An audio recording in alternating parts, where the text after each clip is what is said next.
You think that, sorry, I've got to drink my tea. Because you've sent them, or you and Mrs. Smith had a really nice conversation today, that means Mrs. Smith is fulfilling her needs, her quota.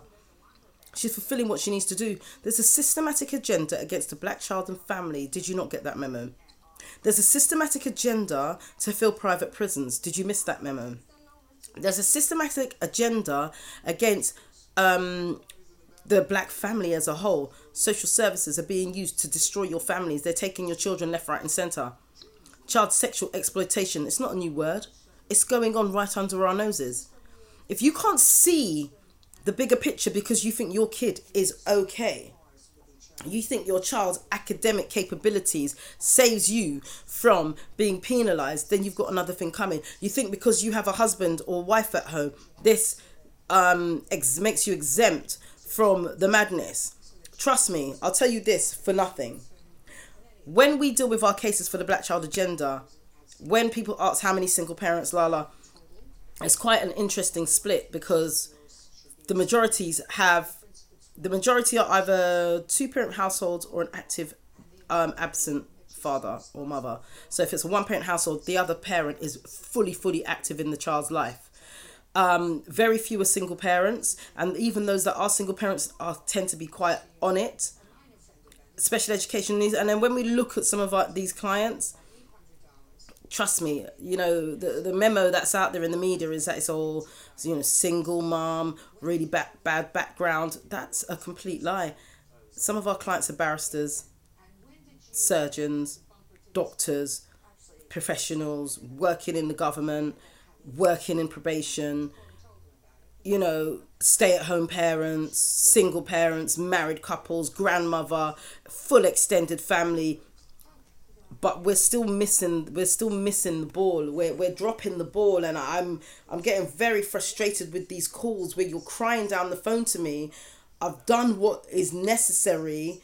You come back to me, it's not enough, but it is enough if you just follow the process. No matter what you want to do, you can't jump from 0 to 100 unless you got £100,000 plus. Then we can go from 0 to the High Court. That's fine. I'll give you the number of one of our best solicitors who will shut down any case. Any case we've given, she shuts it down in the High Court. It takes about a year. But once you've got the money, that's not a problem. But to come with a champagne wanting service, which we do offer, with a water budget, then regardless of the budget you have, you'll get the service that is just the same. And the funny thing is that you have to do your part, and that's all it is. You have to do your part. Your children are watching you. Your children are looking to you. They ain't looking to me. They're looking to you to make sure that you're protecting them. Why is your child in flipping isolation on the first day back from school after 6 weeks? Why are you begging the school to take back your child who they excluded before the summer holidays? Why? Oh, I want to send a letter and complain. What for? What? I don't get it. Stop sending your children into the lion's den and expecting them to not eat you, because that's exactly what's happening. Mental health amongst our children is rife. It is rising. Rising. The amount of children I hear parents saying, oh yeah, they've offered them Ritalin, they've offered them this, they've offered them that. What? I've got you telling me that teachers are... Let me show you something. Where's my... this girl tidied up my house for me and I can't find anything. I've got the mental health book of diagnostics. And when I read through that, in comparison to what schools are writing, a lot of these people are not qualified with mental health. All these people allegedly working with your children who have special educational needs are not qualified to work with your child. Are you pulling them up on this? No, you're leaving it. They're failing. And then you complain to me. Right. Get typing.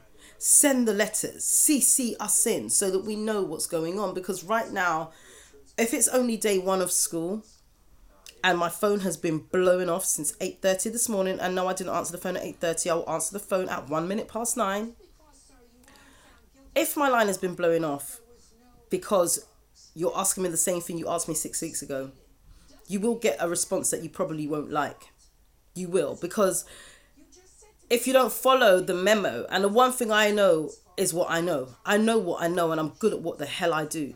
And I make sure I know. And what I don't know, I will go and learn. I'll speak to the team of solicitors that support and back the Black Child Agenda. And there's a lot of them. I will go and ask one of them. Or I'll send you to one of them. But this kind of victim mentality, this woe is me, that can't work. Because we've got a set of unapologetic children out there running the streets doing madness because we've got this victim mentality. The victim mentality, nah, make it. It ain't working for us. We need to step up and stop being scared of being honest about what is going on, because the direct discrimination against your child's black skin, against your child's afro hair, against your child's special need is going to continue. You don't see Boris Johnson's bringing in now that they're going to be able to restrain your child, whether they've got training or not. Physically restrain your child. So if they slam dunk your kid on the floor, what are you going to do? What you gonna do? Because Boris Johnson said it's okay. He's trying to scrap a lot of the guidelines that the schools are supposed to follow. So as I've been saying for years, things will be getting worse. Who no one here will feel, because things will be getting worse. These people are coming now. Now this guy's in power. They are coming for you. They're coming for your black sons. They're going to be prostituting out your black daughters. They don't give a damn. So you sit there, woe is meing. I don't know, after you've spoken to me 6, 7, 8 times and I've sent you emails and I've spoken to you on the phone for all an hour, and you're still calling me back to tell me the same thing you told me 6 weeks ago. That means that you're not listening. And if you're not listening, yes, you will be the one failing your child, because there's only so much I can do. So I had to get that off my chest. If you don't want to hear, that's up to you. Go. There's many other agencies out there who will, stroke your ego and make you feel good. We don't come from that stance. We come to win. We come to change policy. We come to tear down foolishness. We're not in a no long thing. There's too much going on, whether it's in London, Birmingham, Bristol, Leeds, wherever it is. We have to be unapologetic. And I'm very unapologetic. When it comes to our children, they're dying every day on the streets. Why? I can guarantee you most of the children have been excluded permanently from school. In fact, I know, because they tell me. I know. Our criminal solicitor tells us they've been excluded. This one was excluded. I was kicked out of school. It's a common denominator. So if you want your child to be the next victim with regards to picking up a knife, with regards to, it's not even being a victim. When I say victim, I mean the victim because we failed them when we could have done something, because all of these things start in the school. How many times do I have to say it? From once they're kicked out and they go to these dirty pupil referral units where they're grooming your children, if they're lucky they leave with a D grade GCSE.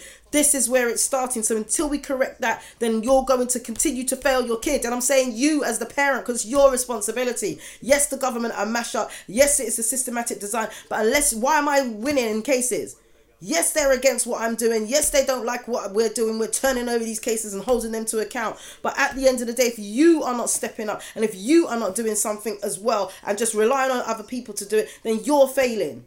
You are failing your child and you are failing everybody else's children, because whatever your child decides to do then thereafter at 15, 16, 17, whatever it is, if it's negative, it has an impact on all of us as a community. And we keep talking about these damn villages. Well, there ain't going to be no village because no one don't want to talk to each other.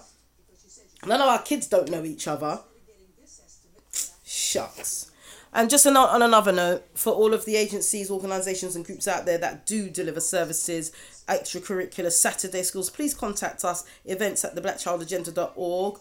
I'll tell you why in an email. Not everything you can put out there because this is for the public domain, but we'll put it out there and you'll get to hear from us soon.